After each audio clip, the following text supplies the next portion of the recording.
There's a reason for the raccoon sign this morning, and it is because it's just a tiny little fraction of people, but they're loud, who send us messages or comments saying, stop giving Candace a platform.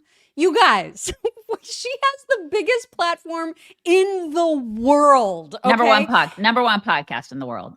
Number one podcast in the world. It is up to the tiny accounts like ours to push back on the biggest platform in the world. She and other people that we'll get to later are going to be responsible for losses in the midterms and the 2028 election. We have to address it. It is we're going to be in a Marxist hellscape if we allow the crazy to not be called out. Okay? Kind of our responsibility. So it's kind of talk about it. Yes, bigger than Rogan's. Yes. Yes. Bigger than Rogan's. Yes. And even, okay, spot. Like, I know people are like, well, maybe that was just a fluke. Whatever. No. So she's in the top 3 or top 5. Okay. She has a humongous platform. We are itsy bitsy teeny compared to her. Okay. So we're not like platforming her. No. We are simply calling out the crazy, which needs to be called out. And by golly, we're going to do it. We're going to do it. We have to, you guys. It's a big problem because a lot of conservatives, very smart people, are following this woman, and they're like, oh yeah, it's like they've bought here are in. the 50,000 different things that are happening, and I'm a cult member. And then if listen, the midterms are a huge deal. The elections, all the elections coming up are a huge deal. There's a fracture happening in our party. It matters. We're going to talk about it. Matters. Don't tell us what to do. That's right. And you can bow out. That's whatever. We're used to it. We're used to it. And we're going to be small. It's how we're used to being small. It's okay. That's right. We're not here to be Candace. We're not here to be that big. I don't ever, ever, ever want that level of notoriety. Right. Ever. We're fine with it. It's fine. And that's why it's so extra funny when people are like, you guys are so jealous of her. And I'm like, no, I'm actually not. I wouldn't trade places with her if you paid me $1 zillion. Well, I mean, for one, that means we would have gay husbands, and I don't. Right. I don't want that. Nobody wants that. No, I don't want that. So it has been a very juicy 24 hours, and I could see something bubbling up to the surface early in the day yesterday when Andrew Kolvet actually pushed back against a Candace narrative. Now, not directly to Candace herself, but to one of her crazy followers, Evan Kilgore, I think is his name. Evan tweeted, Candace Owens just said a close family friend of Andrew Kolvet allegedly reached out to her and said Andrew told them that he had, quote, lost out of millions when Charlie Kirk rejected the deal with Benjamin Netanyahu earlier this year. So Andrew was like, he finally weighed in. You know, they've been very quiet. The TPUSA execs have been very quiet. 3 months they've been quiet. By the way, for 3 months. Can Evan Kilgore put a shirt on? Can I just ask him to put I don't even know if that's him. Is that him? I don't even know. I don't know. But for the love of God, put a shirt on in your profile picture. Anyways, continue. So Andrew responded, and I was like, oh my God, this is amazing. Yeah, like he's actually replying to one of these lies. And he said, LOL, this is laughably untrue. There was never any BB bucks. Neither Israel nor Netanyahu ever offered, and Charlie wouldn't have accepted if they did, literally have a board rule against accepting foreign money. And I certainly would not have made any money off of it. And so I was like, good for you, Andrew. Way to finally push back against some of the crazy. And then the Charlie Kirk show happened. Now, if you have not heard Blake Neff, who was the producer on the Charlie Kirk show when Charlie was alive and now has taken a bit of more of a front seat in terms of being on the show and an on-camera presence, he did like a 15-minute response to everything that Candace has ever said. Great. It was really measured and wonderful and great. And I encourage everybody to watch that if you haven't watched it. In full, because we'll show a little bit of it, but it's so important that you see the whole entire thing. We're just going to cover some main highlights, but not before I ask you a very important question. Ask me. Are you ready? Yes, I'm ready to fall in love with soup. You guys, we do ads like nobody else, really. It's crazy. Okay, we're actually talking about being prepared really quick. So Readywise is a place to get all your prepper stuff. You don't have to sing the song because but it helps. Anyways, you never know when you're going to lose power, and you never know when your refrigerator is going to just break down or your freezer is going to stop working. I always have a stash of food ready. Okay. Like a 72-hour emergency food kit. Some people want 1 month supply. You can do that too. But we have like rice and beans, and then we have Readywise food. We have water. We have that all in our little storm shelter because you just never know. You don't when know. the shit's going to hit the fan, you guys. You just don't know. And Readywise, alongside food, they have essential emergency supplies like first aid kits, solar generators like backup power solutions, stuff like that. You should check out their site. Go there, readywise.com. Use code CHICKS10 for 10% off your order. Build your emergency food supply today. This is a good time to do it, right before Christmas. It's also a good Christmas gift. I mean, I would kind of like that because sometimes you don't want to buy this stuff yourself. It's kind of nice to get it as a gift, especially for young kids starting out, like getting out of school and stuff like that. Cool gift. Or maybe for like elderly parents even who totally wouldn't ordinarily take steps to like, prevent or I agree. prep or whatever. Yeah, it's a good gift. Readywise.com, 10% off with code CHICKS10. Do it. All right. So here's a little bit of Blake Neff addressing finally these ridiculous Candace claims. He was perfect, I thought, in this video. Ever since Charlie's murder, Candace Owens has leveled a flood of allegations against people at Turning Point USA, people at Turning Point Action, and people who work for this show. She's made them against some of Charlie's closest friends and against some of his most dedicated employees. She has suggested that Michael McCoy, Charlie's chief of staff, knew Charlie would be murdered, was happy that he died, and stayed silent because he was told he would be the next Charlie. She has suggested Michael is not his real name. It is. I have seen his birth certificate myself. What? She has called it suspicious that Mikey's wife, who works at Turning Point, helped plan the campus tour event where Charlie was murdered, which she didn't, by the way. She doesn't work on campus events. Candace has suggested the Utah Valley University event was unusual and its details suggested a, quote, inside job. She has claimed that foreign aircraft have followed Erika Kirk around the country and that Turning Point has lied about this happening. She has accused us of lying about Charlie wanting Erika to take over for him if he died. She has suggested Charlie's security team intentionally denied him first aid after the shooting to ensure that he died. She has raised suspicions about the head of our technical team because he took an SD card out of a camera. She has spread absurd claims that Tyler Boyer, who we just had on the show, sexually abuses male interns. Even if not everyone has been named specifically, though, Candace has effectively tarred everyone here with complicity in Charlie's death by repeatedly saying he was, quote, betrayed by, quote, everyone.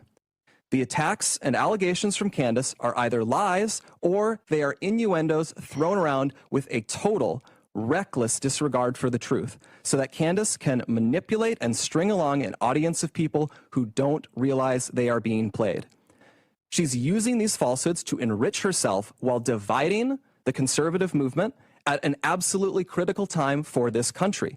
Our silence has never been, and it will never be, equal to complacency or approval. I love that. Candace has mentioned several times that the ball is in our court. So here's what is going to happen.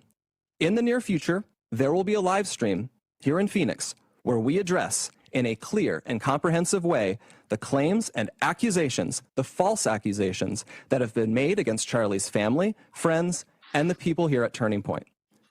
We plan to walk through everything carefully and thoroughly. If Candace is available, we would sincerely welcome her participation in that live stream at our studio here in Phoenix.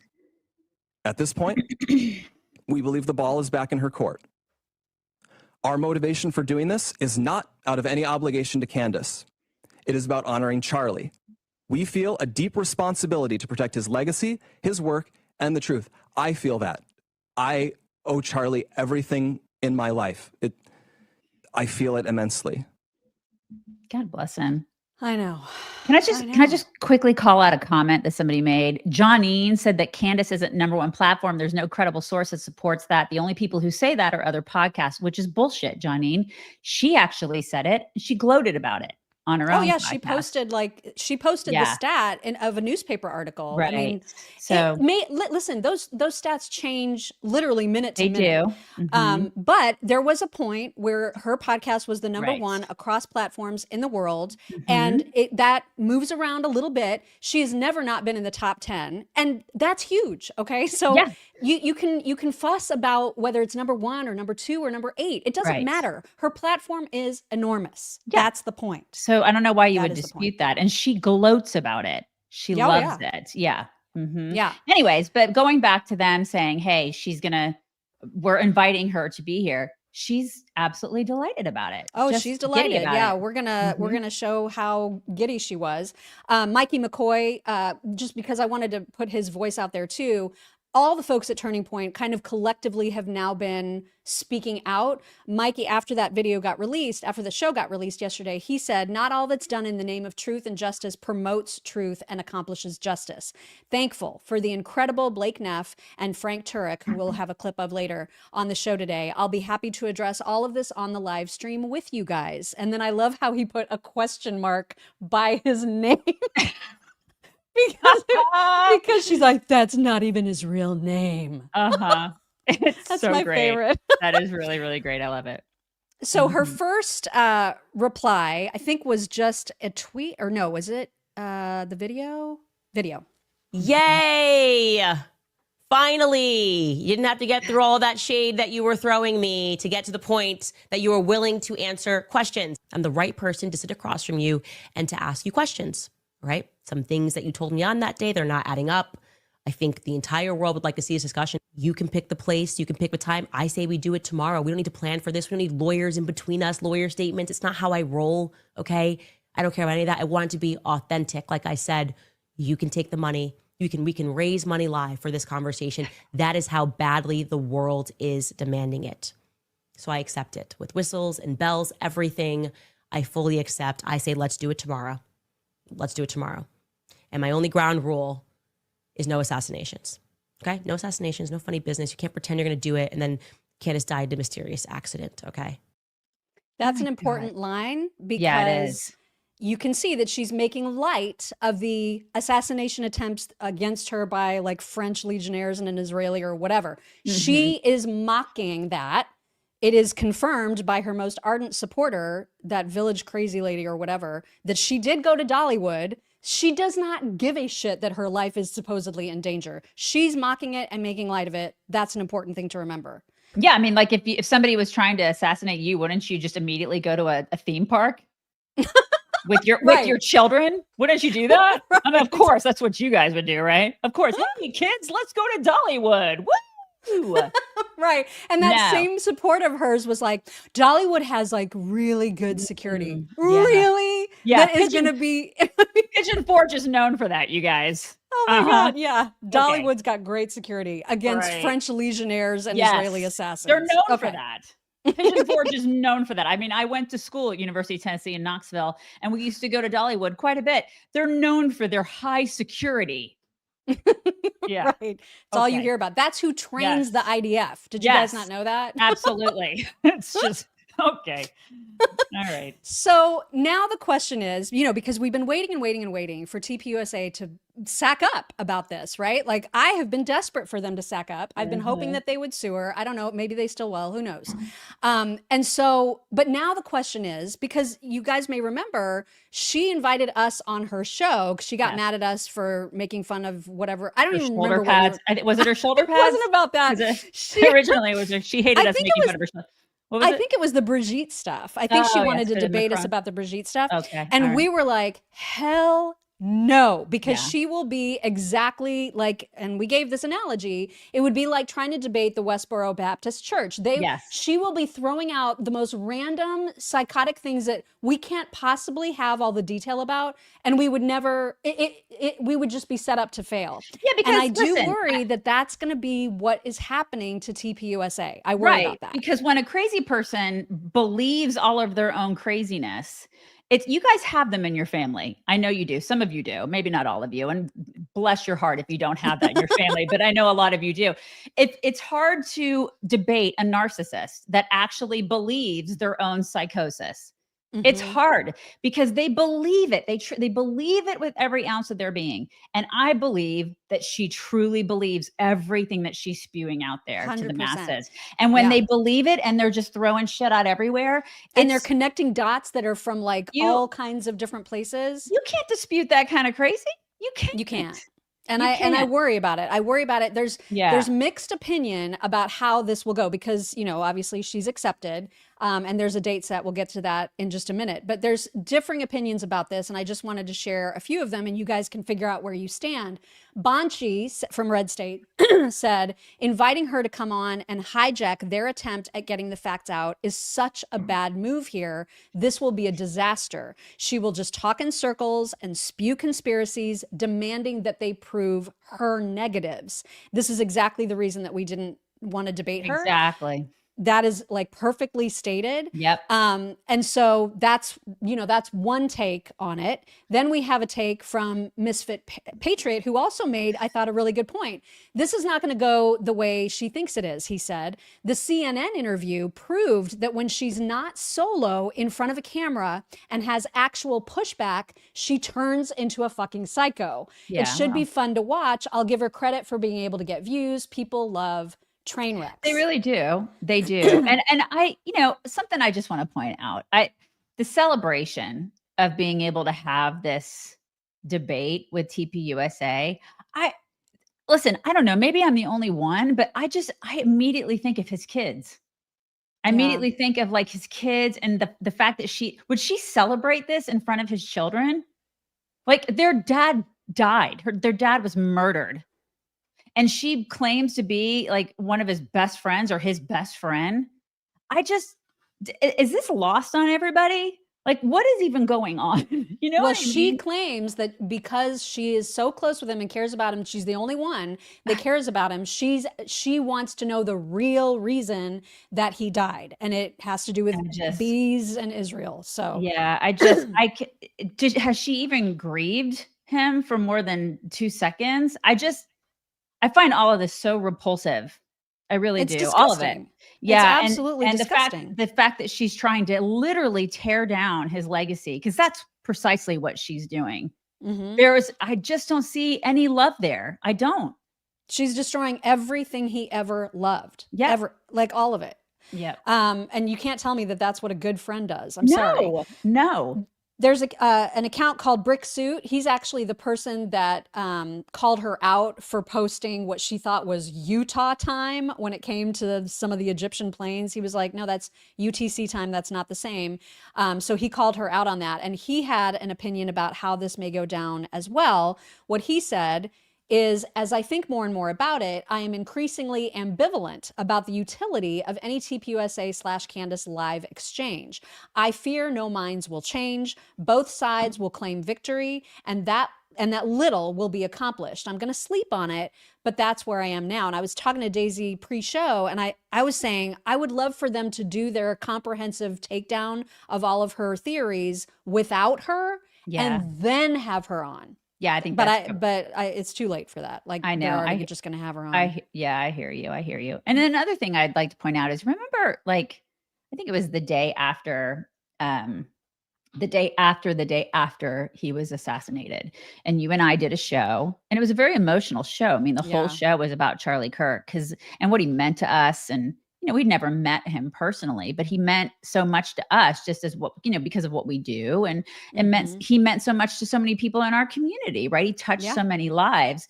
And then we got a note from this woman who presumably has watched us for a couple years. And she demanded that we take every bit of money that we made from our show that we did. Do you remember that? She demanded, she was like, did you make any money from the show that day? If you did, then you need to give all that money to Charlie's family or to his children or whatever. I wonder if this woman is asking the same of Candace. I wonder the amount of money that she has been making over the past 3 months. I can't even imagine the amount of money that she has made, you know, just sucking his grave dry of just clicks and rage bait and I just can't imagine how much she's made off of it. She's literally made it a profit center, and it's been an extremely lucrative one. And so I wonder if that woman has contacted her and asked her if she's taken all that money and given it either to his children or to some sort of a Christian charity that maybe that Charlie, since she knew Charlie so well, there obviously were a couple of Christian charities I assume that he loved or held dear to his heart. Has she done that? Just curious. She's actually done just the opposite by telling donors and telling supporters of Turning Point to request refunds and stop sending money to TPUSA. She's trying to drag that entire organization. She's trying to burn it to the ground. So she's done just the opposite. And yet she maintains this certain level of plausible deniability about her own money making from Charlie's death by saying, well, I've always had cups that say, we don't know, but we know. I've always had, I don't have any Charlie specific merchandise. That's how she excuses the way that she has been profiting about this. Yeah. And then she will look at them and say, they sold t-shirts that said freedom on it. Because everyone wanted one, and it was in support of Charlie's organization. And to honor him. And to show, I see people still like at swim meets. I see people all over, like where I live, wearing freedom shirts because I don't know if people know this, but we've been saying freedom before Charlie died. Like that's something that we Americans say. We're all about freedom, but also we want to honor him and we want to say that his legacy will not die. And so of course we're going to get shirts like that. Does she not get that? No, she does not. She does not. She also probably is not taking her vitamins. Have you guys noticed how good Daisy's hair looks? I mean, it is all because of Healthy Cell. I keep telling everybody. She keeps telling everybody. It's good stuff, you guys. It is the only stuff that's ever worked on my hair, I will say. And it took about 3 to 6 months for me to see, but it's because it actually absorbs. You guys, I tried everything. She did. I can vouch. I spent so much years. I tried everything. I get so upset about it, but Healthy Cell is the only stuff that work. And if you're over 55, they have a really great multivitamin because the standard multivitamin that you use may no longer be effective because of our guts. When we're older, our guts they get weaker. Our stomach acid gets weaker, reduced blood flow to our gut. And so it's harder for us to absorb nutrients. And they have a really great multi. It's the bioactive multi. My daughter takes it. She's 15 and that's the one that she takes. And so it's not just for older people like us. It's not just for middle-aged folks because she does it because she works out like 5 hours a day. And I want to make sure she's getting all the nutrients that she needs. And she loves it. It's like her little treat at the end of the day. I take the hair, skin, and nails. It's helped her immune system stay strong because she does work out so much. And all the girls are always passing around, all the funk. So Healthy Cell is the best because they taste like a treat, but they're actually giving you all the nutrients you need. It absorbs. Try the bioactive multi if you need a multivitamin and you're looking for one. Visit healthycell.com/chicks. Use promo code chicks. Get 20% off your first order. Don't waste money on pills because you're like peeing it out and you don't want to do that. Like their gel packs are the best. Healthycell.com/chicks. Use promo code chicks. Do it. Do it. All right. So just to give you just a taste of the crazy, a lot of people that are angry at Candace, and we are, of course, among them. I saw a lot of comments when the people that actually watched her full show, which I will not, but I see all the clips, man. By the time I see the clips, I feel like I've seen the whole show because they're so comprehensive. But a lot of people were saying that she seemed wild, like kind of extra crazy and big-eyed, you know what I mean? And extra like sounding crazy. And here's an example where she's talking about the Egyptian planes. She is trying to suggest that TPUSA is scared of talking about the Egyptian planes because they mean something. So here's just a tiny Instead, you're mentioning the Egyptian planes for the 4th time. So I would like to recommit everybody that is watching this to figuring out what the hell is going on with these Egyptian planes because they're nervous about them. Okay. They're mentioned so many times. They're trying to give the vibe that this is so crazy. No, they are fearful. The Egyptian planes hold the key, and that is obvious even in Blake Neff's statement. It's obvious, you guys. He was so scared of the Egyptian planes. Yeah. She was very shoulder padded out there too. Like an extra super double triple shoulder pad. She likes a shoulder, She likes she it. does. She likes a strong shoulder. That's right. There was a clip that went viral yesterday of Kingsley Wilson, who is the Pentagon deputy spokesperson, and Cam Higbee finally asked someone on camera from this administration, hey, do you guys know anything about this whole Candace assassination plot? And here is how that conversation went. Absolutely. I'm Kingsley Wilson. I'm the press secretary here at the Pentagon. We're in the Pentagon briefing room, and it's been fantastic. Get to come to the Pentagon every day, and now you all do as well. Yeah. So this is my first question, and don't laugh. Does the DOW have any evidence at all of a French military plot to assassinate Candace Owens? That is an interesting question. Not that I'm aware of, but, interesting question. I can try to find out and maybe let you know. I think that might be more of a law enforcement matter, though. Candace did not like that at all. She said, our government is so out of touch with the American people that they actually think this looks hip and cool. And then part of her show yesterday addressed it as well. And here's how that went. You guys, she's so mad about it. Okay, here's my first question. Don't laugh. It's like two girls getting their nails done. Okay, let me ask. We're like a sleepover. Okay. I have something to tell you. Don't laugh. Is this supposed to make us think that this is not propaganda? Are we going, this is cool? Is this the new strategy? Like the Zionist accounts are sharing this and they're going, LOL. Zionists. I don't know that the American government has ever been more, I don't know if they've ever been more out of touch with the American people than to see this as they're like, send it around the press. The Pentagon is laughing at foreign assassination. They don't take anything seriously. Yeah, we just watched Trump get shot at and his ear clipped. We just watched another person try to assassinate Trump on the golf field. And then we watched Charlie Kirk die publicly. But LOL, I'll get back to you. That's not what we're here for. Get to work, slaves. I'm sorry. What? Wasn't she the one that was just making light of her own assassination? And now she's mad that the federal government is making light of this threat on her life? You went to Dollywood. Pick a lane. Right. You went to Dollywood. It's like how much more that's making light of it. If you're truly scared, you stay in your house and you're freaked out about it. And you're calling the authorities and you're not talking about it willy-nilly and making light of it and joking about it.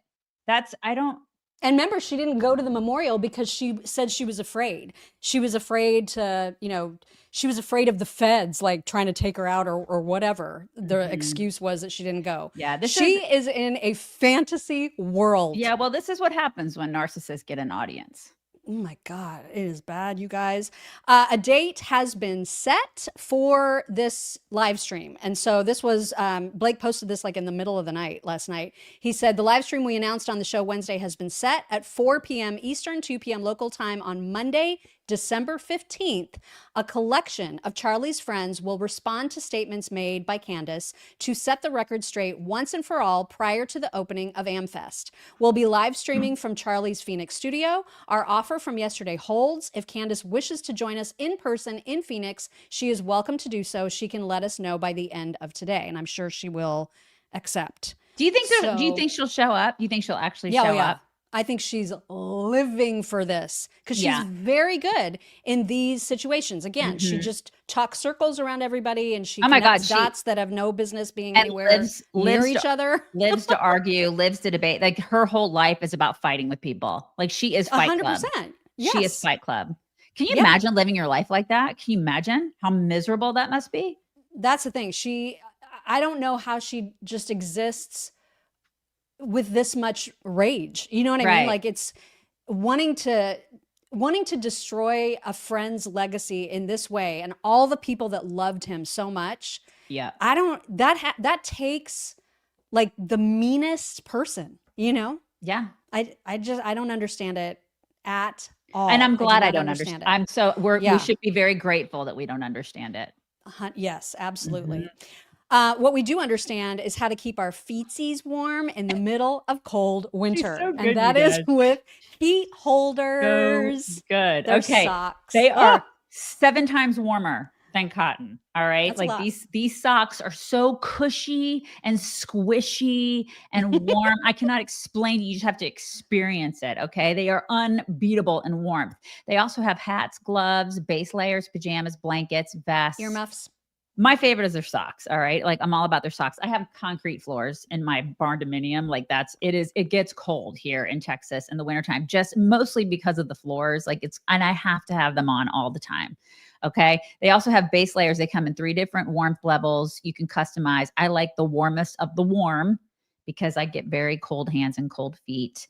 And they have 40,000 5-star reviews. Everybody loves these. Everybody, what are you waiting for? Go to heatholders.com. Get them. They're great stocking stuffers. Use code CHICKS. Get 15% off plus free shipping when you spend $25 or more, which I know you're going to do. So go to heatholders.com, code CHICKS. Get them. You're going to love them. You will be obsessed. There will be no regrets. No regrets. No regrets. Frank Turek also spoke on the show, on Charlie Kirk's show yesterday. And, you can tell that he, as Ashley Judd would say, has reached the level, what is it? The up with which he can no longer put. Right. He has reached that up, as you will hear in this tiny little fragment of his appearance on strains credulity to suggest that people within that organization, people that he handpicked himself, somehow murdered him. If you're going to suggest that, you better have a lot of evidence, and I have seen none of it. It's unconscionable that anyone would say this without evidence. You can slander, you can say what if, you can have all sorts of innuendos and insinuations. That's not evidence. You can have dreams, you can have hunches, you can have vibes. That is not evidence. Agreed. He's so freaking right. He's so right. And we need to show the sign again. I just saw, I think it was Cheryl, who said, my suggestion is that you don't cover any of the Candace stories. We just explained this. We just were you around at the beginning of the show. What's up, Cheryl? Rewind. Go back to the beginning. There's a very important reason why we're covering it. And no one, and I mean no one, explains it better than Tim Pool, who went on such a beautiful rant yesterday that I almost needed a cigarette after watching it. Like I almost took up smoking too. It was fantastic. Yeah. So good. He's actually saying like everything that we have been trying to say, but he's forever. But he's actually huge. Yeah. He has a huge audience and we don't. So hearing him say it, we were like, "Thank you, Jesus." Yes. Thank you. Yes. He understands that this is not just about Candace. This is so much bigger than her. Yes. And I'll just let you hear. This is just a little bit of his rant, but I think I captured the most important pieces. It's Hugh. He says, Tim, I work in construction and experience the same thing. My coworkers are all in on the Charlie Kirk conspiracies. Yeah. If the Republicans lose in the midterms, I believe that Candace Owens is wholly responsible. Yes. Yep. She is one of the biggest podcasts on the right doing everything to go to war with the organization that helped get Trump elected. Yep. Turning Point specifically was going out and registering people to vote. Without Charlie, it's in trouble. Turning Point needs to be able to go out and rally young people and register them to vote. And she's doing everything she can to destroy that. And that is going to, I suppose, it's going to rip out the coffers on the right. There is no organization like Turning Point that exists anywhere else that has the resources and the reach. And without Charlie, I'm not sure that they can make it. But I can tell you this, Candace lighting a Molotov and throwing it through the window is not helping. And it's the most demoralizing thing ever. Additionally, all of the fucking cowards on the right who are too scared to say anything about her. Because she tweets at me talking shit or whatever, and then a bunch of people come and flood our chat. I could give a single flying fuck. You can come and you can burn everything I have to the ground, and I will happily live in a van down by the river. I don't care to be number one. I don't need to be number one. What I care about is what is true and what will help this country and what works. And she is a fucking scumbag, okay? And she's getting worse every day. And she crossed the line. She continually crosses the line every day, insinuating that Turning Point literally killed the guy who made them all rich. And I hear this in the streets, and at a certain point, I'm like, holy shit, we're gonna lose the midterms. We're gonna lose the midterms. Then we're gonna lose in 2028, and it's because she's a piece of shit. Because instead of saying, guys, let's come together and figure out how to work together, she says the stupidest, retarded crap. And now everybody's running around divided and broken. Inject it into my veins. Inject it all into my veins. All the way. All the freaking way. I mean, finally, Yes. right? We've been saying stuff that's Yes. similar. And people are like, oh my God, this is why. You This is guys, why. it matters. We talked to Chip Roy yesterday and we tried to ask him about this. Politicians don't know. They're They don't know oblivious. what they have. They're completely oblivious to this shit. They don't know what's going on. They're just like, well, I mean, I support Israel. We got to And work then- together. Let's all just like bind together. Blah, blah, blah. This is what they say. And we're like, okay, no clue. We are out here trying to explain to you that this is the stuff that matters. It will matter in the midterms. It will matter in the big elections. It's going to matter. She is trying to just destroy everything. And it matters because there are people on the right who are buying into this bullshit. It matters. We're fracturing. We're watching it happen in real time. This is not our even like fourth rodeo. Okay. We've been doing this for almost 20 years and we're watching it happen in real time. We're fracturing right before our eyes. That's why we talk about it. Because we don't want that to happen because we have kids. Yeah. And we don't want to see our country like be taken over by freaking socialists and commies. And it will happen. I mean, it's true. And I see somebody's asking us to call out Meghan. I mean, I feel like we have. This is one of the things that we've been so disappointed about because I don't understand her rationale for not covering it because she's been so fearless about covering everything else. Everybody else, and I love her. Yeah, so we to both me, do. I'm just bewildered. Like what makes this particular topic so off limits for her? I don't understand it. And we're gonna call it out. And I know we get so much hate on Instagram, on Twitter about Oh my it. God. I don't care. I We am don't in the care. Tim camp when it comes to not giving a flying fuck if people come at us anymore. Listen, it's too important. We'll live in the same van with them down by the river. I don't care. Yes. Because we're going to just tell people what the truth is. We don't care. We don't have the platform these people have. We never have. And we've always stayed true. We haven't changed. You can look at what Exactly. we said 17 years ago. It's exactly the same. You know who hasn't? Candace, Tucker, a lot of these other people. They've changed. Why is that? Why is that, y'all?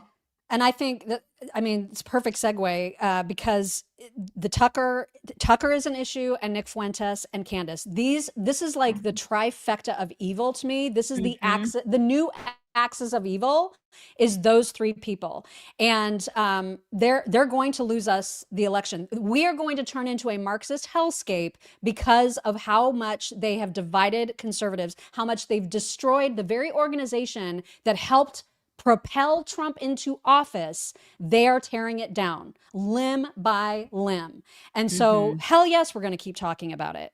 And what they've also done, and this was something that Tyler Boyer from TPUSA pointed out, they've made it so that only 1 in 4 people, less than 25% of people, even believe that Charlie Kirk's assassin, Tyler Robinson, is a leftist. That's how cloudy this whole investigation has become because of all of her bees and her Jewish, Mormon, French conspiracies have gotten. It's just this is insane. crazy. This is crazy. Insane. It's insane.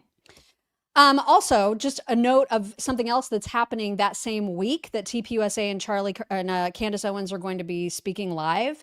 Erika, Kirk, and Bari Weiss are doing a town hall, which I thought was super interesting. It's going to air on the 13th.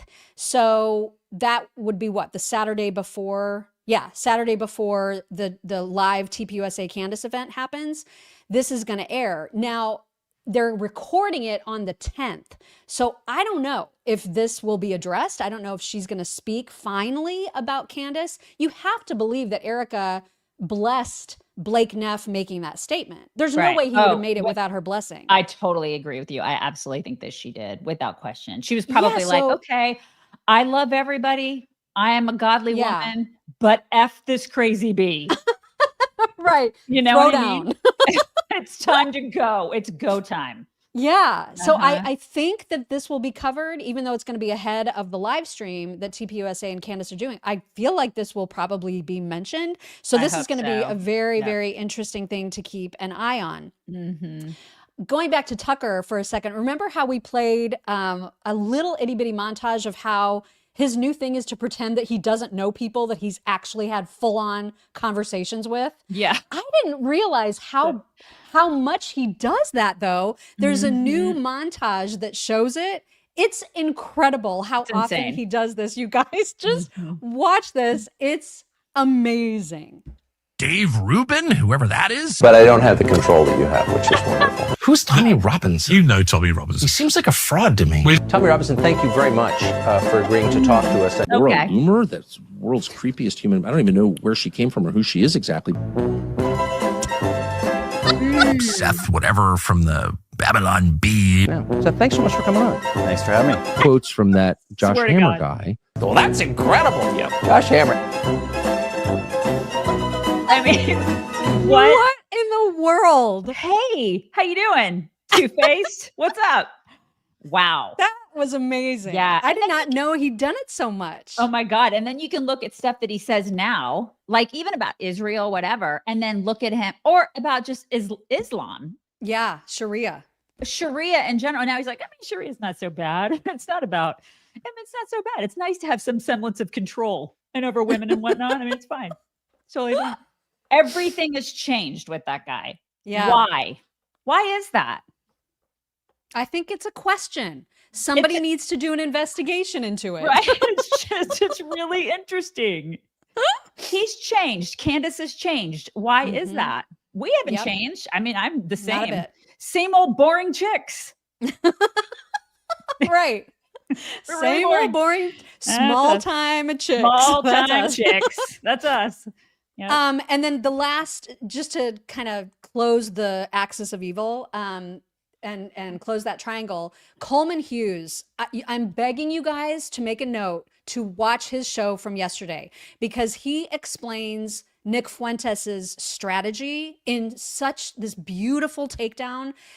And I hated to clip it, but like, we're not going to play a 17-minute clip on our show, obviously. But when he talks about the strategy, this goes back to how Tucker behaved with Nick.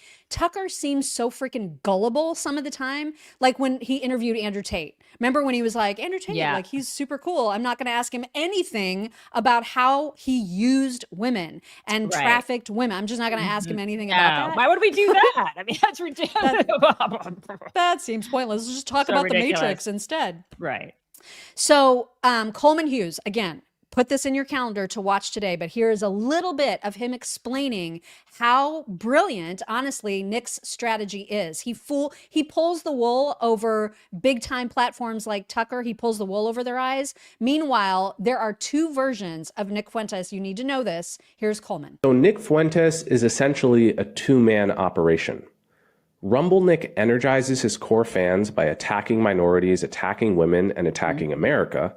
Right. And then Podcast Nick runs interference with the wider media, framing his sincerely racist rants as out-of-context clips, confident that most of, say, Tucker Carlson's audience will never see his Rumble streams and thus will never realize that adding context usually makes his clips sound worse, not better. By playing this double game, Nick Fuentes ends up garnering sympathy from that wider audience while still keeping his Groyper base energized. To make an analogy, it's Rumble Nick who commits all the crimes in private, but it's Podcast Nick who shows up to the televised court date clean-shaven in a three-piece suit. I want to go out on a limb and suggest something that I can't prove. Nick Fuentes knows exactly what he's doing. He is consciously playing this double game as part of a long-term strategy to become popular enough to take the reins of power, at which point he plans to pivot towards the extreme and unpopular policies that he advocates daily on Rumble. Yes. I'm not pulling this out of thin air. Nick Fuentes has indicated that he has political ambitions. At the same time, he openly admits that his actual views are not popular enough to win a national election, and that his Groyper movement will never be big enough to take power by force. His implied plan, in other words, is to soft pedal his extreme views just enough to build a large following, large enough to actually win an election, and then remove the mask and begin implementing his extreme ideas at the first available opportunity. You know what that sounds like? Beautifully said. You know what that sounds like? Mamdani. Just a different... Every Democrat. Right. It sounds a lot like the Islamo commie bullshit. It's just on our side. It's just like it's far, far extreme right. It's literally the same thing, except for they're all disgusting. All of them. So gross. Yeah, I'm really worried. I'm pretty worried, you guys. You should be worried. You should be worried because there are dumbass people out there that listen to him and think, oh my God, he's so great. They're crawling all over our Instagram, you guys. They call everywhere. You would not believe the stuff that they call us every single day. Every day I have to deal with these losers. Every day. Seriously, the Groiper weirdos. Every day. Losers. It's bad. Yeah. It's real bad out there. I promise that there is other news to talk about, and we are going to start doing that now. I feel like we've covered this to the extent that we should today. Yes. And I know it took a long time, but this is important stuff. And no matter how much the people that don't want us to talk about Candace say that they don't want us to talk about Candace, we're going to talk about it for the reasons that we've explained now, I think pretty exhaustively. Yes. So before we get to other news, we do need to tell you about how to take care of your health this flu season. You guys, I haven't been feeling well all week. I don't know if you notice or not notice. Nobody can tell because you are a pro. What? Consummate professional. I started taking an antibiotic this week because I could tell that I was getting a nasty sinus infection. I could tell it was in my chest, and like I start getting all snorkeling and everything. And I haven't had time to get into the doc in the box. I haven't. Okay, I don't have time. Ain't nobody got time for that. I got like a kid to drive everywhere. I got work. And listen, when I drive past my local doc in the box, there's like 50 cars in the lot right now. I don't want to wait hours to get an antibiotic, which inevitably that's what they're going to give me because 'tis the season for all the funk. And I just have to be around people. I don't want a people. And then I'm going to get something else. There's inevitably like 4 of the people with a virus in there I don't want. And so I'm like, go away, So having key medications on hand is just key, especially this time of year. And we love All Family Pharmacy because you don't have to deal with any of that kind of stuff. They have everything that you need. You can stock up. Every order is reviewed by a licensed doctor for safety, and then orders shipped to your door within 2 to 4 days. And overnight shipping is available if you need that. There's no insurance hassles, no nonsense. It's all affordable. They have over 300 medications. They have everything. They have antibiotics, antivirals, ivermectin, hydroxychloroquine, maintenance meds. Like they probably have what you need if you take stuff regularly too. So you can add it all in there. So nobody wants to deal with any of that kind of stuff. Go to allfamilypharmacy.com/chicks. Order today. Use promo code CHICKS10 to get 10% off your order. Do that. 'Tis the season for sickness, you guys. allfamilypharmacy.com/chicks. Do it. So great news from Trump on a little bit of the economy, and that is that he made an announcement yesterday. He signed an order to terminate Biden's Green New Deal standards for cars. And so what that means in general terms is that car prices are expected to go down. One of the things that he's helping in terms of affordability, he is trying to fix. And so this is great news. Biden's fuel economy mandates are gone. His tailpipe emissions regulations are gone. The emissions waiver for Newsom's California, that's gone. And the CEO of Ford was also in on the announcement there in the Oval Office and just talked about how great this is, how good this is going to be for consumers, how good it's going to be for manufacturers. It's good for everybody. It's just one more notch. It's feather in Trump's cap yet again on the economy. Mm-hmm. He did take questions from the press, and he doubled down on his clear hatred for Somalia. Yeah. It was just a delight to watch. Behold. And all they do is complain. You have her. She's always talking about the Constitution provides me with... He's talking to Ilhan. Go back to your own country and figure out your Constitution.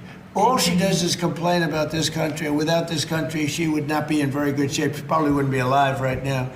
So Somalia is considered by many to be the worst country on earth. I don't know. I haven't been there. I won't be there anytime soon. I hope.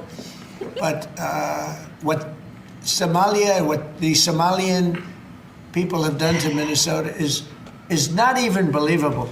It's not even believable. And a lot of it starts with the governor. I don't understand how people think that that's mean when he calls it a shithole. If it is a shithole, Anybody, because that's what it is. Listen, if Ilhan didn't think it was a shithole, she'd be there. She'd be there. And you know what she'd be doing? She'd be insider trading on their stock market. Oh, wait. She can't do that, right? So she comes here and she makes a ton of money insider trading on our stock market, right? So she comes here and makes a ton of money off the backs of the American taxpayer, and she hates it here. Why? Because her country is, in fact, a shithole. Shithole. This is the thing. It's like, and you say the truth. It's just honesty. Right. People get mad about it, but that's why she's here. If her country was some paradise, she'd be there. Right. This is not hard to understand, and it's not mean. It's just honesty. I mean, do you see any of us running there to go bust into Somalia? We'd probably be thrown in jail. I'm sure they have a really strong border. So probably true. They vet their people. Okay. Right. Exactly. One of the reporters on the same topic was saying, well, Jacob Frey is like super mad at you. Like he's super happy that they're the #1 Somali capital in the United States. So what do you think about that? Well, here's what Trump thinks about that. The mayor of Minneapolis, Jacob Frey, is saying that he's actually proud to have the largest Somali community in the country, and his police chief Well, then he's a fool. Well, his police chief is also I saying wouldn't he be might. proud to have the largest Somalian. Right. Look at their nation. Look how bad their nation is. It's not even a nation. It's just people walking around killing each other. And is he proud that he allowed under his watch $1 billion to be stolen from taxpayers? Are they proud of that? It makes them look like complete morons. Mm-hmm. These people are so dumb. They're pretty dumb. Also, one of the questions that he took was about this double tap, the second boat strike that everybody is inexplicably all bent out of shape about. And so one of the reporters was like, well, you released the video of the first strike. Are you going to release the second one? Thinking it was this big gotcha. And here's what he said. You released video of that first boat strike on September 2nd, but not the second video. Will you release video of that strike so that the American people can see for themselves what happened? I don't know what they have, but whatever they have, we'd certainly release. No problem. He's like, okay, that's fine. Well, so what? We're killing terrorists. And people are like, they're not terrorists. I saw a bunch of people on X saying they're not terrorists. They're just guys on boats with drugs. Oh my God. What? Stop. Okay, Just so stop. drugs kill people. How is that any different than any other terrorist that comes over and tries to kill us? With like a chemical weapon, or some sort of bioweapon. It's the same thing. It's the exact same thing. Fentanyl was the #1 killer of 18 to 44-year-olds before Trump got into office. He is the only one that is trying to do something about that. Bugger off. And then speaking of fraud that's taking place, I guess there was a report from a watchdog investigation that found large-scale systemic failures that allowed fake identities, dead people, and massive improper use of Social Security numbers to get Obamacare subsidies. And looking more deeply into it, Parker Thayer said, good Lord, they found one Social Security number was being used to get subsidized healthcare for 71 different people. And when they asked the people in charge about it, they just said they didn't feel like figuring out which person was the real one. Oh my God. Because who cares? It's not their money, right? This is the thing. It's our money. Yeah. But yet, if I don't pay $6 on my taxes, I'll go to jail. That's fair. Oh my God. Totally fair, right? So mad. It should make all of us mad. It should, like this, seriously, this is the kind of stuff that should make all of us mad. And then guess what? In 8 years, we won't get our Social Security. It's like, that's fair. Yeah, and then Democrats are going to be like, I wonder why that happened. This is so weird. I don't know. Trump is bad. What? I know one of the complaints from Republicans about the Trump administration has been, what is the plan to deal with Obamacare? Like, what is the GOP plan for healthcare? And it's interesting because it seems like there is some work in progress. Trump retweeted, or not retweeted, but tweeted a text message that he got from Rand Paul. And he didn't caption it in any way. So at first when I saw it, I was like, is he trying to expose Rand Paul in some way? But I actually think what he's doing is he's saying, look at what Rand Paul and I are working on. I think that that is the way to take this. Okay. But in any case, Rand Paul has an idea about how to work with Trump on healthcare.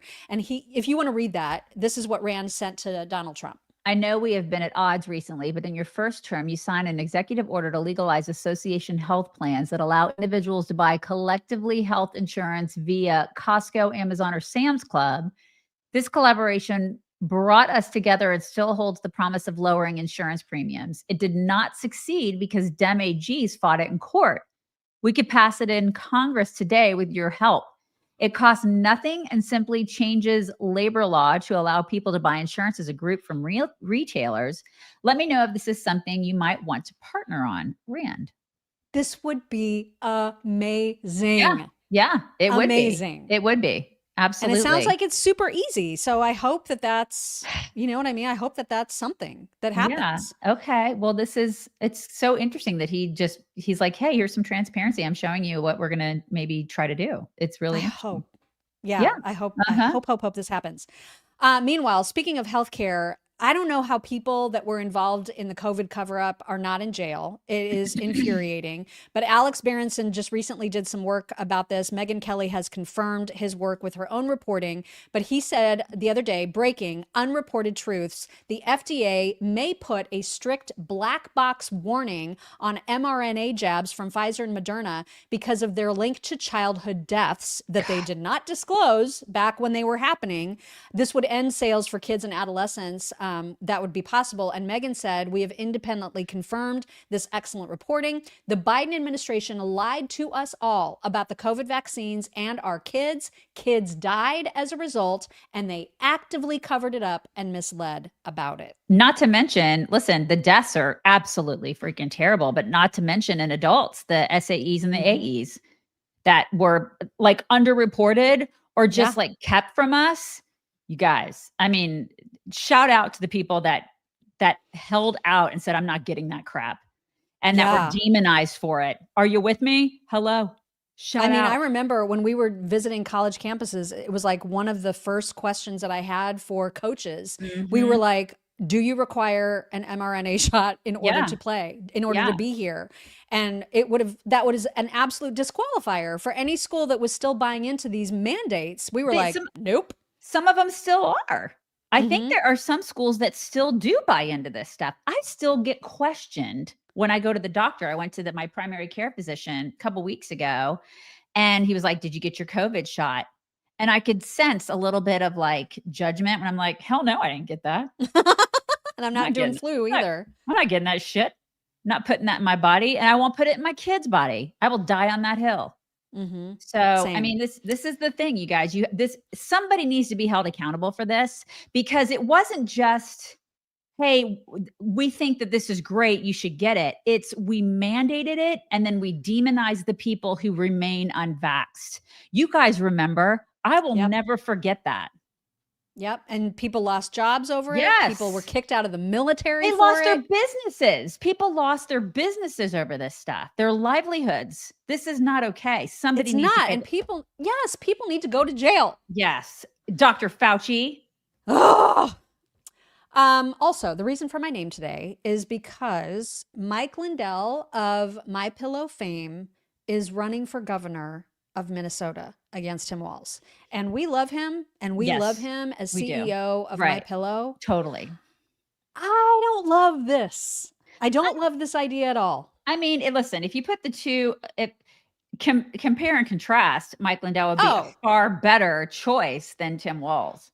Far better. Yes. He's run a business. But is he the best GOP choice? Maybe not. I don't think so. Maybe not, but he's better than Tim Walz. Yeah. Yeah. So anyway, that's happening. Yeah. Just wanted to make sure that you knew. Yeah. Now I'm about to show you something a little inappropriate, but I laughed so hard when I saw it. So remember how like all the left, everybody's super mad at Donald Trump for being super racist about Somalis, right? So this is the new talking point. Everybody's mad. He's super, super racist. And so there was a guy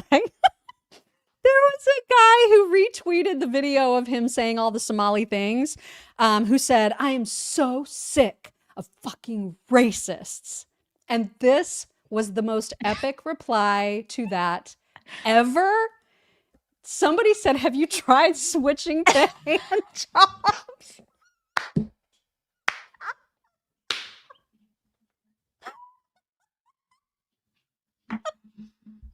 I know it's inappropriate, but I just died. I love you guys. it so That's much. That's why you come to the show. That's why.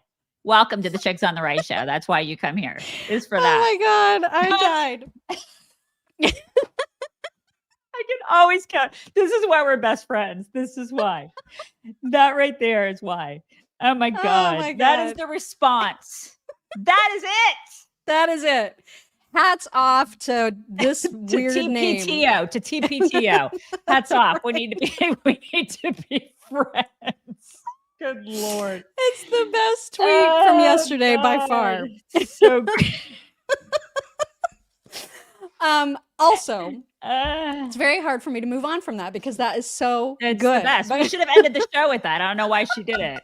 Good night, everybody. Try the veal. It is so good. Oh my God. So great. An interesting, unexpected news. Donald Trump gave a pardon yesterday to Democrat former Congressperson Henry Cuellar from Texas. And Henry is now saying he's running again for Congress, and he is now calling out the Biden administration, obviously a Democrat administration, for weaponizing the Department of Justice. And I find this so fascinating. Here is Henry in his own words. Do you agree with the president that the Biden administration targeted you on purpose with this Absolutely. Absolutely. We looked up how many times I got on national TV and national media. It was over 150 times. So I was very critical of the administration, the Biden administration. I tried very hard to get them to understand the border. I live there. They just wouldn't take it. And after that, I started criticizing them. Over 150 times national media, doesn't include the local media. The timing of this was very suspect, 40 days before an election. Yeah. I just think that is that's a remarkable admission from a Democrat who is planning to run as a Democrat and hopes for a Democrat majority. It is remarkable. You're absolutely right. I mean, damn, you guys. Damn. Moving on, we want to feature some of the very best cabinet members in the entire world. And those are the ones that are in Trump's cabinet. And we want to feature a couple of them because they had some interesting things to say yesterday. Marco Rubio specifically about, and this may have been the day before, but in any case, he was talking about the threat of Sharia law and radical Islam. And it cannot be overstated, right? This is a significant threat. And thankfully, our Secretary of State understands that threat very well. Here he is. All radical Islamic movements in the world identify the West writ large, but the United States in particular, as the greatest evil on the earth. And every chance to have the notion that somehow radical Islam would be comfortable with simply controlling some province in Iraq or Syria is just not borne out by history. Radical Islam has shown that their desire is not simply to occupy one part of the world and be happy with their own little caliphate. They want to expand. It's revolutionary in its nature. It seeks to expand and control more territories and more people.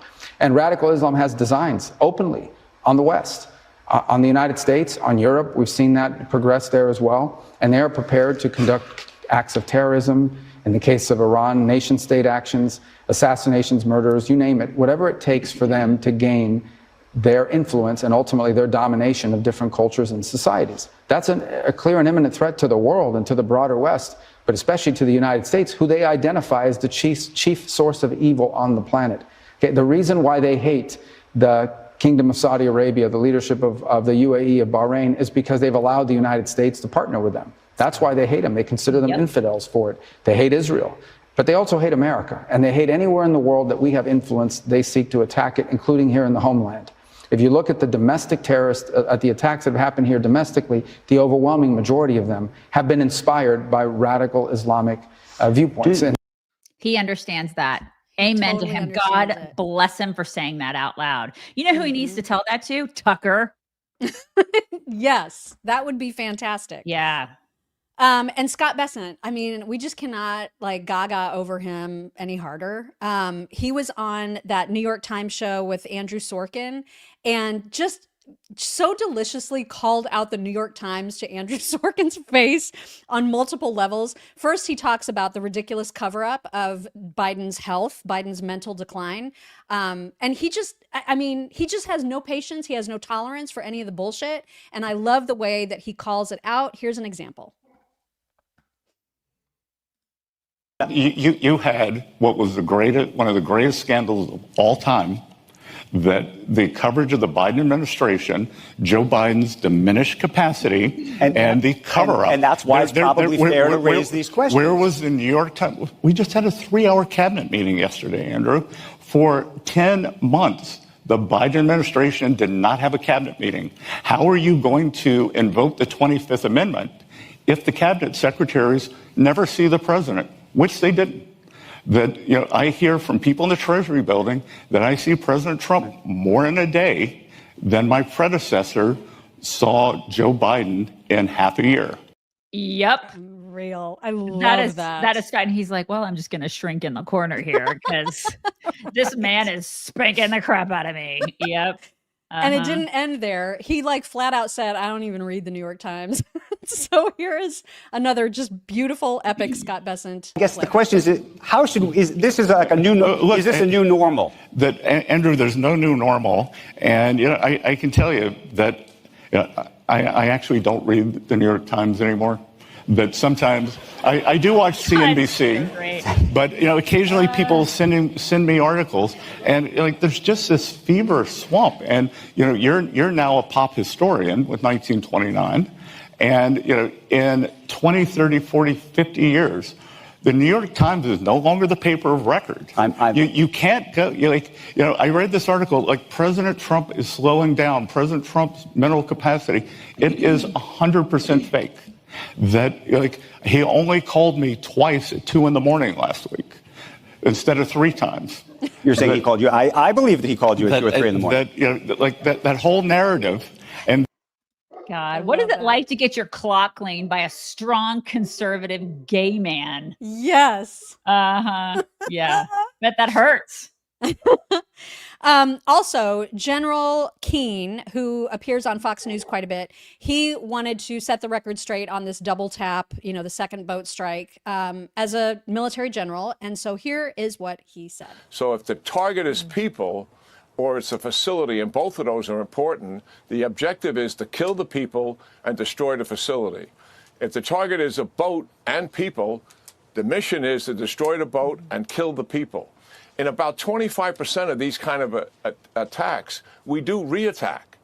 Either if the facility was the objective, to destroy the rest of the facility. If the people is the objective, to kill the rest of the people. That's just the reality of what we're dealing with. And people got to get their head around this, and they're misinterpreting what is taking place here. How can they misinterpret that? How can they misinterpret? You killed the bad They're guys. like war crimes. And I mean, it's crazy. It's absolutely crazy how people are reacting to this. Because they it's just Trump. need to feed the story. Yeah. And Right, Pete. it's Trump. And they hate Pete. They hate Trump. Right. They don't. It's out of and control. they love terrorists and they love criminals. That's what it is. It's like these are just lunatic Democrats. Yep. They want to bitch about everything. There is a content creator that goes by Star Spangled Kyle, and he brought that famous clip of J.D. Vance saying, "I don't really care, Margaret," back to life, because now that we have uncovered, these Afghan nationals who have committed murder over the last week or so, the Somali fraud, I mean, all of these people who come here and hate America, he was calling this out and warning about it back when he had that interview with Margaret. And so Kyle, Star Spangled Kyle, points that out. And I thought both of these clips, he plays that and an older clip of JD, you can tell because he's hefty. Yeah. He's been saying this for a long time. His position has not changed. And he is saying all the right stuff. Take a look. Everyone remembers this. I don't really care, Margaret. But do you remember what they were talking about? Here's a hint. It's something that really mattered to us over the last week. I don't want my children to share a neighborhood with people who are not properly vetted. And because I don't want it for my kids, I'm not going to force any other American citizens' kids to do that either. No, and that was a very particular case. It wasn't clear if he was radicalized when he got here or while he was living here. I don't really care, Margaret. I don't want that person in my country, and I think most Americans agree with me. And look how dismissive she was. We absolutely cannot unleash thousands of unvetted people into our country. These people it's are not vetted. good. These people are vetted. And here's proof he was looking out for us from the very beginning.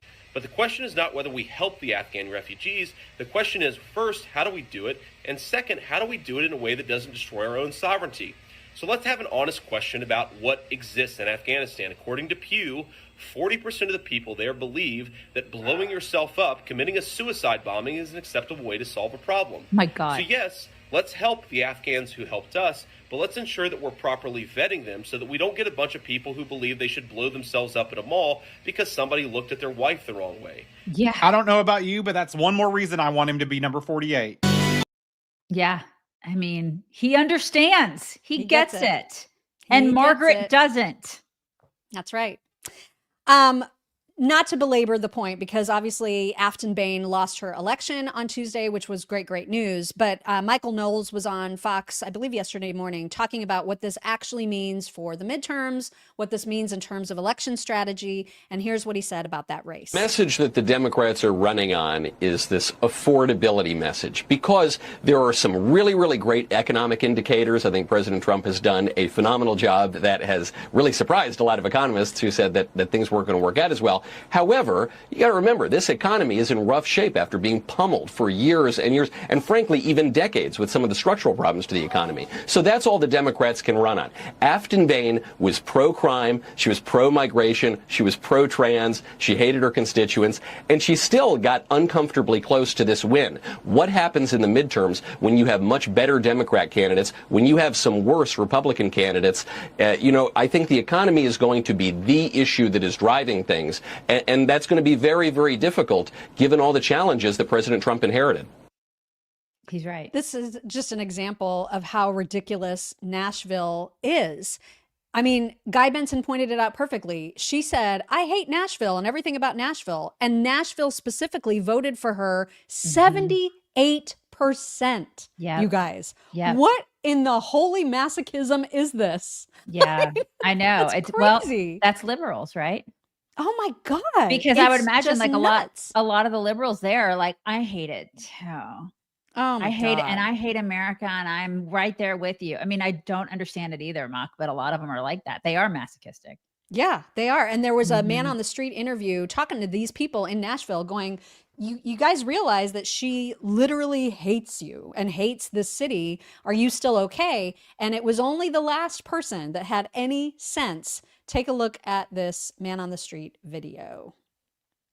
What did you think about Aftyn Behn saying that she hates Nashville? Because I hate the city, I hate country music, I hate all of the things that make Nashville. It didn't really bother me. It doesn't bother me. I think there's a lot of people that are not comfortable with the city. Everybody's entitled to their own opinion. I feel like I saw a video of her recently saying that she did like Nashville. So I think that you could probably pick out a line from everyone's life that is not a great line. I saw her say, I was taken out of context, but I mean, it was pretty like, I hate Nashville, I hate this, I hate that, so I don't know. People have come out and they've said that they don't care that she said that she hates Nashville, and they don't care that she said that. Are they so dumb they think she'll represent them? Are they that dumb? If you live in Nashville and you vote for this goofy bitch, you're as stupid as she is. I love him. He's my people. He's totally my people. Yeah. Goofy so bitch. good. Goofy bitch. That's the perfect way to hashtag goofy describe her. bitch. Right. And if you don't really believe that she's a goofy bitch, did you see this moment from her concession party? I did not see this until yesterday, and just brace yourself for some serious cringe.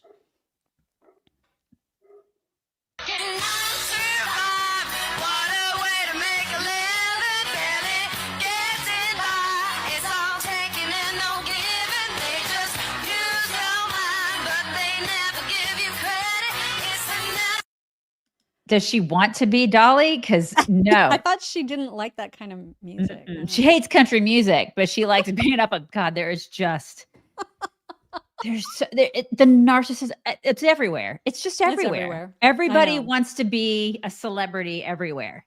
I'm convinced that's why people want to do public service now, is they just want to be pseudo celebrities. Yes. So gross. You remember yesterday when we played that video of, was it Odell Beckham Jr., that NFL player who was like, there's no way I can live on $8 million, you guys. I can't live on $8 million. No, it was 60 million. I was going to say it was a lot more than 6. Yeah, it was a lot more than it was 8 a year, I think, is what he figured 60 out. million, Mock. You can't live on 60 million. You can't What's live wrong on with that? you? I mean, he's got to show it off. He's got the flaunt tax. He's got to flaunt. pay. He's got to flaunt, you guys. What's wrong with you? So turns out he's not the only one that wants to pull your heartstrings about his poverty level. This is one of the Hadids. I think it's Bella. And she wants you to feel bad for her because she did not get her first Louis Vuittons until after graduating high school. Never growing up had anything designer. You know, my mom wouldn't let me. I think I got my first pair of Louis Vuittons when I graduated high school. Oh my God. It makes me emotional, actually. It makes me emotional too. It's so sad. I cannot believe that. How did she? I'm gonna cry. How did she survive? How did she do it? It's so stupid. These people have no idea what the real world is. I can't. I just gotta hate all these people. My hatred knows no bounds. All right, cultural question. I saw this video yesterday and I thought, I would bet that there are going to be some people in our audience who agree with the woman you are about to hear from. She went to the gym and got hit on by a guy who was not gross about it at all. Like, he was just like, hey, I think you're really cute. What's your name? Which is sweet. That's very totally sweet. So let's just run through this. Actually, before I show the clip, let's run through this imagination scenario. Let's do it. You're at the gym. And I know how you're going to answer because you and I would react the exact same way. Because we're normal human beings. We're normal. We're normal. Okay, we're from the 80s. We're from the 1980s. We're from the 1900s, you guys. Right. It's different. So we're at the gym. We're working out. We probably don't look our best because we're at the gym, right? Yeah, exactly. Sweet guy comes up to us and says, you're really cute. What's your name? What would you say? I'd say, hi, that's really nice of you. My name's Amy. So nice to meet you. What's your name? Right. That's what I'd say. Even though you're married, you would still be a normal person meeting another person for the first time, right? Totally. This woman has a very different take on how you're supposed to answer that question. If you're married, here's what she says. I just finished my workout. I was walking out of the gym and this guy like runs after me. I got my headphones in. It's like 7 in the morning. This was one of my 5 a.m. workouts. He runs down. He like taps me on the shoulder. He's like, hey, I saw you working out. I think you're really cute. And I was like, thanks. Like, first of all, bless. That was my 5 a.m. workout. Okay. Your girl was not working with her best stuff. But then he's like, you know, what's your name? And I was like, listen, thank you so much, but I'm married. And he was nice about it. He was like, okay, you know, that's all right. And walks away. But I was like, I went home and I was talking to my husband about it. And I was like, I knew that man had intention for me. So he didn't get a single piece of me. Like, I'm not opening the door to have him come up to me in the mornings at the gym to be like, hey, Ashley, good morning. That door's closed. Like, I'm married. I water my own grass. My lawn is immaculate. And for all the wives, all the partners, husbands too, I guess, like, what's your stance on this? If you knew somebody had intention for you, would you have still given your name? Yes. Yeah, you can actually be a human being and go, hi, it's nice to meet you. My name is so-and-so. Right. And that's so flattering. And I'm married. I'm so flattered, but it's great to meet you, John. Right. What the hell is she talking about? God, I don't understand that at all. I understand it. You know what she wanted? She wanted everybody to see that she thinks she's so gorgeous. She got hit on at the gym and she made a video of it. Because again, we're living in a world where everybody's got to like videotape everything and show people, look, y'all, I got hit on at the gym. Do you see? I'm still pretty. Look, I'm still pretty. Look how pretty I am. Because look, I didn't have my game going on, but look how pretty I am. I got hit on. Who cares? Yeah, get over yourself is right. Nobody cares. Oh my God. She just wants attention. All these people want attention.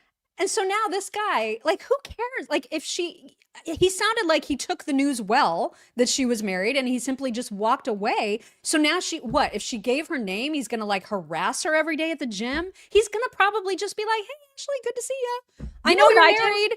You know what I do at my gym? And I don't go very often, but the times that I do go to my gym, which I have a little gym, it's like a tiny little place. It's across from my daughter's school. Okay. And I'll lift some weights once in a while.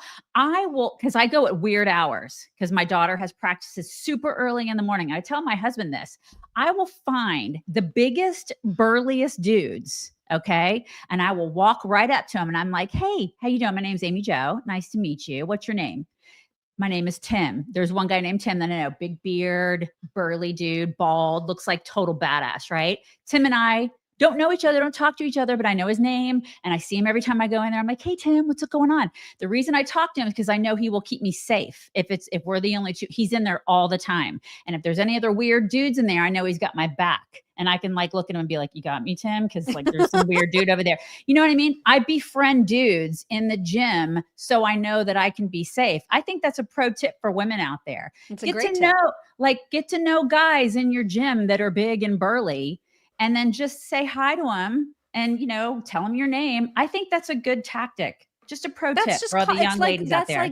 That's peopling. That's like normal peopling. Learn to people. You can do that. Nobody's hitting on anybody. He's married. I'm married. He looks like a nice man, but he's like big. And when you can kind of tell who's like a nice person. I feel like women have good intuition and that guy knows I'm not hitting on him. He's not hitting on me. It's just, we have an understanding that if something goes down in that gym, he's got my back. You know what I mean? Yeah. That is perfect. Mm-hmm. All right, moving on because we do have some fun stuff to get to. And we played this guy before. He's so funny. He's the guy that always says, hope that helps at the end of his little rants. And 'tis the season for flus and colds and icks and all of that stuff. And women, I know you feel me on this. When men get sick, it is as if they are dying every time. Am I wrong? They really, really, really feel their colds. They do. You know what I mean? They're definitely more wussy than they're a little more wussy. But this guy has the explanation for it. Yes. That is perfect for guys. Man cold season. And a lot of people don't know this, but the more manly you are, the harder you get hit. Like the higher testosterone you have, the more the man cold affects you. I'm just raising awareness because a lot of people seem confused about this. Ladies, you're lucky that you're immune. You'll never have to even know what it feels like. Mm-hmm. It's the hardest battles for the strongest soldiers, that whole thing. So, and I know ladies, it feels inconvenient if your husband, boyfriend, partner, person gets a man cold. Right. Because it's kind of extra stuff for you to do. But just understand it's a compliment to you. Oh. Because it means you're with a real man. You're with a real man. And he could have chosen anybody and he chose you. So congratulations. I hope this helps. Yeah. I mean, it is different. Women expel humans from their bodies, and then they're like, oh, yeah, but dudes have to stand up that whole time. It's true. God bless them. Yeah, I mean, God bless them. It's hard. It's tough. It's really hard for you guys to have to do that. Mm-hmm.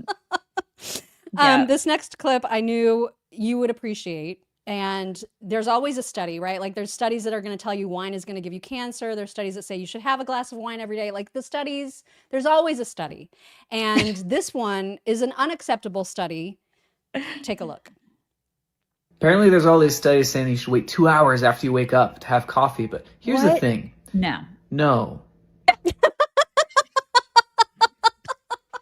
That's exactly how I feel. Who does that? Who waits 2 hours? What is the point of it then, right? Why would you do that? The whole point is to have coffee right when you wake up and then you smell it and you have the experience. What is that? Why does everybody want to steal my joy?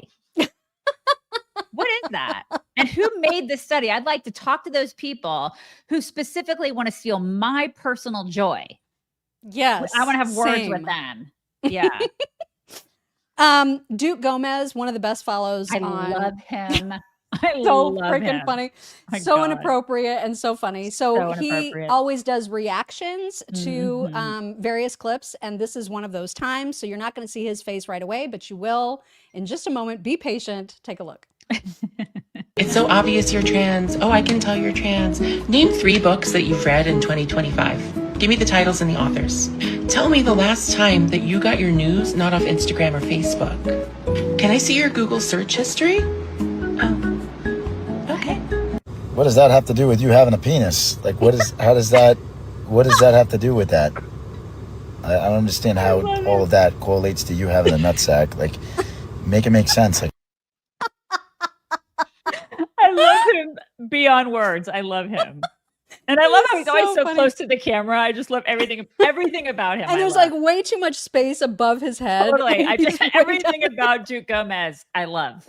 It was so great.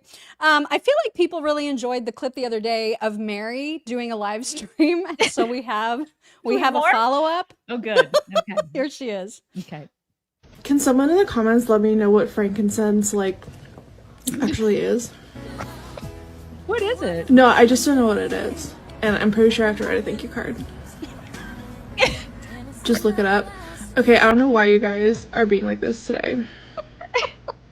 I just gave birth and I'm still getting annoying comments. It's a resin? Okay. That's cool. Oh! Hold on, we got a visitor. Hi! Do I know you? You're here to give a gift to my baby? Oh my gosh, how sweet! You're gonna play your drums at my infant? Well, we already have music going, so that won't be necessary. No, I'm being nice. Babe. Okay, yeah. Babe. Don't be a bitch. I'm not being...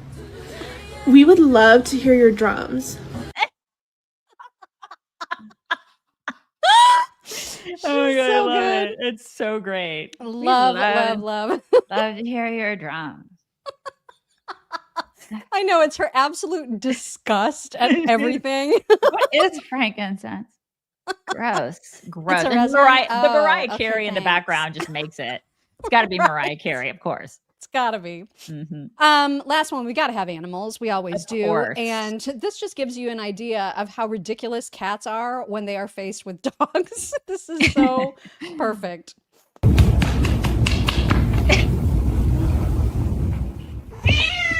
I can't believe you did that. Why did you do that? It's the greatest.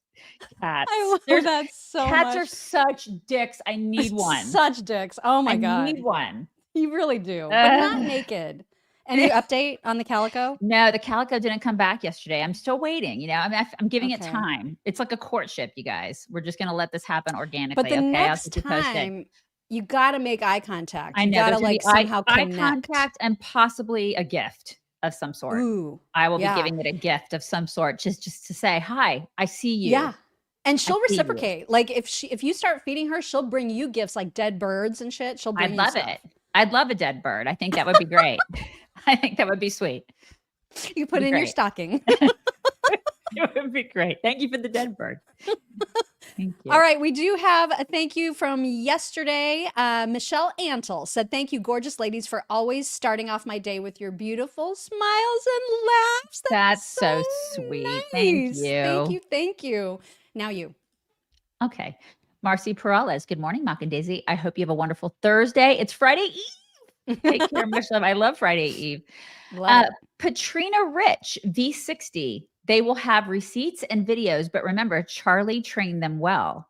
They, more than anything, have God on their side. I agree with that, Patrina. They do.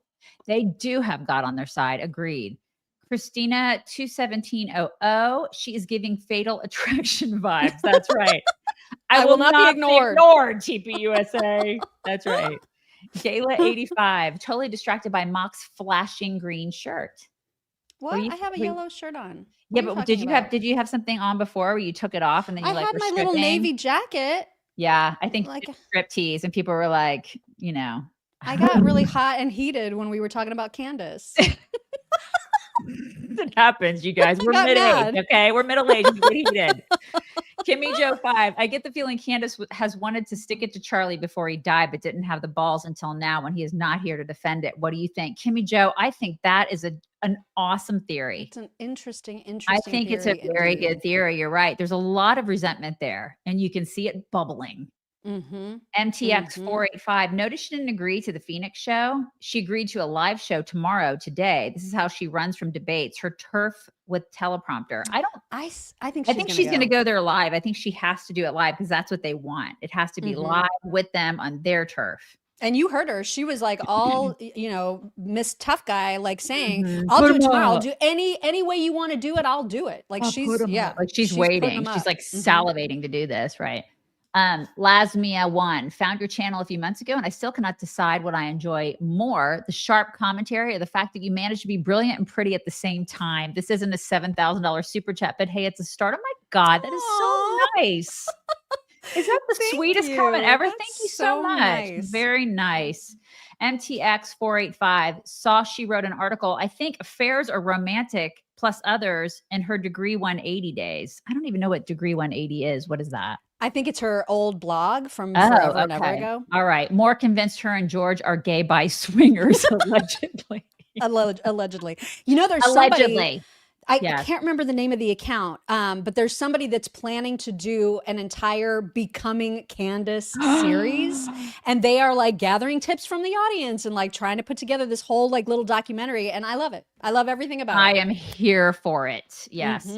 Michael Stellar 4057. Chicks, thank you for being normal and bringing logic into our insane world. Finnegan and Michael. Thank you, Michael. Mrs. Shelley Bolton. I'm here for y'all addressing whatever you need to cover. I came here for truth, and you ladies always deliver, which is why I am a diehard Chicks fangirl. Anyone that wants to talk crap about the Chicks, come at me. We love you, Shelley. Thank you. Kristen Thompson 9329. You girls are far from boring. Now go get a drink. Cheers. I'm drinking my coffee, and I'm not waiting 2 hours. That's for sure. Michelle 55. I think it's Tucker's way of diminishing people, like saying that they aren't important enough for him to remember. That's so true, Michelle. Yeah. As for Candace, this is what you get when you sell your soul to the devil. Something has happened there. Something.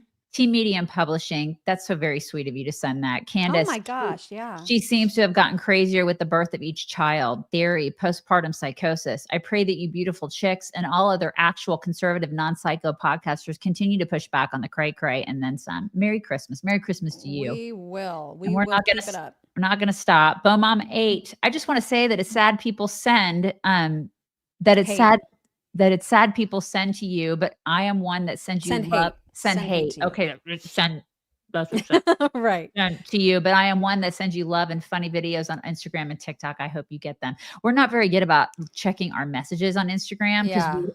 So if you send them, like the spirit is there and we appreciate that so much, but we're so bad. We just get so many messages on Instagram. And we don't check messages on either on Facebook or anywhere. We don't check direct messages anywhere. We see the comments.